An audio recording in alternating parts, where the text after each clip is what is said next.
राम राम। सरस्वती ज्योतिष विज्ञान institute of astrology में आप सभी का हार्दिक स्वागत है। अगर आप इस चैनल पर नए हैं तो इसे सब्सक्राइब करें, वीडियो अच्छा लगे तो लाइक व शेयर करें ताकि ज्योतिष के प्रेमियों तक इस वीडियो की जानकारी ज़रूर पहुंचे। चैनल को जब भी सब्सक्राइब करें तो नोटिफिकेशन को ऑल पे सेट करें। भारतीय संस्कृति, सनातन संस्कृति सदा ही इंसानी जीवन को सुगम बनाने पर कार्यरत रही है।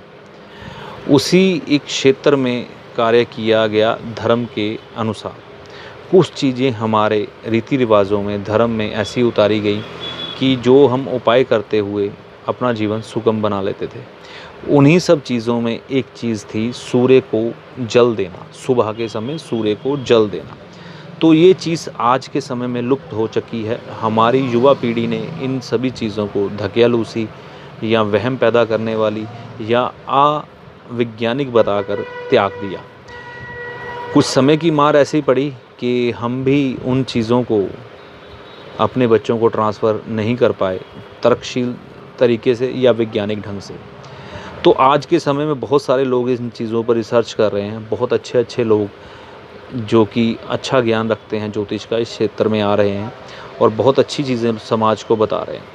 तो उसी कड़ी में मैं आज आपके सामने एक छोटा सा वैज्ञानिक विश्लेषण लेके आया हूँ। सूर्य को जल देने के लिए क्या कारण है, क्या साइंस, क्या विज्ञान इसके पीछे काम करता था। डॉक्टर सीवी रमन नाम के एक बहुत ही प्रसिद्ध भारतीय वैज्ञानिक हुए जिन्होंने की रिसर्च की कि आसमान का रंग नीला क्यों है, और सूर्य की किरणें, उनका कहना था,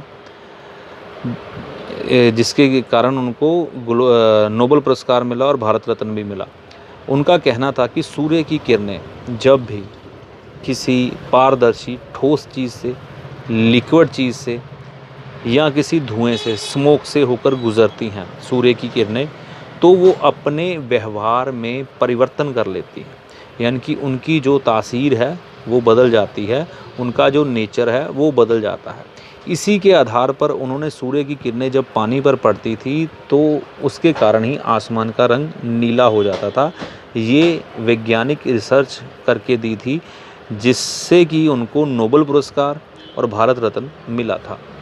तो इसी वैज्ञानिक तर्क के साथ सूर्य को जल दिया जाता है। सूर्य ग्रह अगर किसी का खराब है या बाकी ग्रह, जैसे सूर्य ग्रहों का राजा है, बाकी ग्रह सूर्य, चंद्र, मंगल, बुध, गुरु, बृहस्पति, शनि, राहु, केतु, ये सभी ग्रह अगर किसी के मान लीजिए खराब है या नहीं है, तो हमारे विद्वानों ने ऐसा कुछ बना दिया कि हमें सूर्य को जल देना है। आमतौर पर आपने सुना होगा कि सूर्य के रथ पर 7 घोड़े लगे हैं। 7 घोड़े का मतलब है ये 7 ग्रह, क्योंकि सूर्य ग्रहों का राजा है। वैसे भी जो सूर्य की किरणें धरती पर आती हैं तो उनमें 7 तरह के रंग पाए जाते हैं। मतलब कि उन्हीं 7 ग्रहों का प्रभाव रहता है राहु केतु को छोड़कर, क्योंकि ये दोनों छाया ग्रह है। वैसे राहु केतु का भी प्रभाव सूर्य में रहता है। तो जब भी हम सूर्य को जल अर्पण करते थे तो उस जल को अर्पण करते हुए उन किरणों में से सूर्य के दर्शन किया करते थे, और सूर्य के दर्शन करते हुए जो सूर्य की किरणें थी उस जल से होकर गुजरती थी और हमारे शरीर के अंदर प्रवेश करती थी। यानी कि जो सीवी रमन साहब की रिसर्च है उसके अनुसार जब भी लिक्विड चीज़ से सूर्य की किरणें गुजरती हैं तो वो अपना व्यवहार परिवर्तन कर देती है, यानी कि अपने नेचर में चेंज ले आती है। तो इसी के आधार पर अगर किसी का सूर्य ग्रह खराब है या बाकी कोई ग्रह खराब है जो कि सूर्य के माध्यम से हम पर प्रभाव डालता था, उसकी किरणों के माध्यम से, तो वो जब पानी के बीच में से होकर गुजरता था तो उसके व्यवहार में परिवर्तन आ जाता था, चेंज आ जाता था, और सूर्य को वैसे भी मदद दी जाती थी, मतलब कि सूर्य को अच्छा करने के लिए।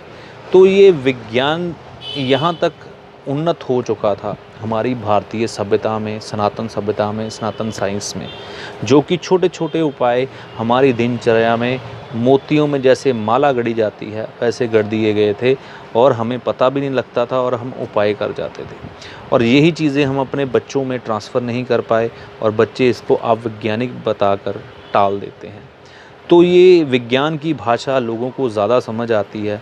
वैसे भी हमारे भारतवर्ष में एक समस्या आज के समय में बहुत है कि जो अंग्रेज़ की ठप्पा लगाई हुई चीज़ है वो हमें पसंद है, पश्चिमी देशों की अपने घर की मुर्गी दाल बराबर होती जा रही है और वो लोग हमारी चीज़ों को अपना रहे हैं और हम अपनी चीज़ों को भूलते या छोड़ते जा रहे हैं।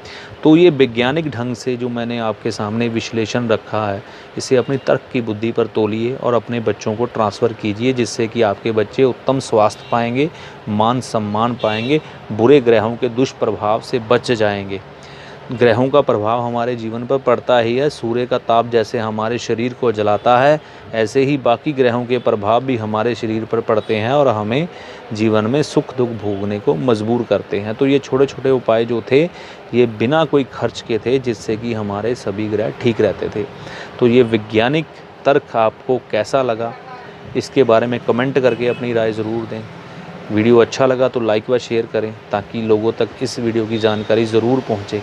और अपने बच्चों को या उन लोगों को जो सनातन सभ्यता या ज्योतिष शास्त्र को ढकियालूसी कहते हैं या वहम पैदा करने की चीज़ें कहते हैं, उनको ये वैज्ञानिक विश्लेषण ज़रूर सुनाइए, ये उनको भी समझ लगे। अगर वो खुले मन से, खुले दिमाग से इस चीज़ को समझने की कोशिश करें तो, नहीं तो अगर उनका ईगो सिस्टम हाई है तो उनके सामने साक्षात ब्रह्मा जी भी आ जाएं तो भी वो इन चीज़ों को नहीं समझेंगे। विश्लेषण को वैज्ञानिक ढंग से समझे, जिससे कि आपको, आपके परिवार को, आपके बच्चों को फ़ायदा मिले, उनको उत्तम स्वास्थ्य, लंबी आयु और मान सम्मान की प्राप्ति हो और बुरे ग्रहों का असर उनके जीवन में दूर हो। राम राम।